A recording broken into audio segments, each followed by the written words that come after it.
আসসালামু আলাইকুম। এই হচ্ছে টয়োটা এক্সিও, আর এই হচ্ছে এর ইঞ্জিন।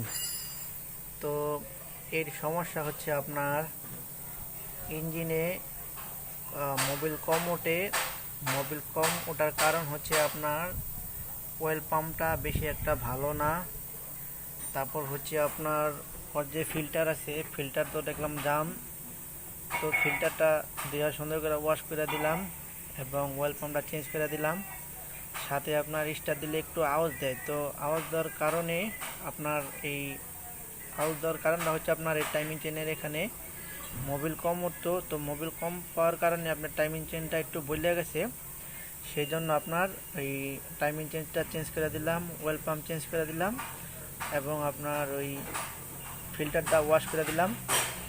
ঠিক আছে, তো এখন এগুলা লাগাইতেছি ইনশাল্লাহ। স্টার্ট দেওয়ার পর দেখা যাক কী হয়, তারপর আবার নতুন ভিডিও নিয়ে আসবো ইনশাল্লাহ। প্রথম যে খুলছিলাম আপনার অয়েল পাম্প এবং অয়েল ফিল্টার এবং টাইমিং চেন সব কিছু চেঞ্জ করছি। সব কিছু লাগানোর পর ইনশাল্লাহ স্টার্ট হয়েছে। সাউন্ড খুব সুন্দর হয়েছে। কোনো সমস্যা এবং সমাধান পেতে কমেন্টস করুন, লাইক দিন এবং চ্যানেলটিকে সাবস্ক্রাইব করুন। পাশে থাকার বেল আইকনটি বাজিয়ে দিন।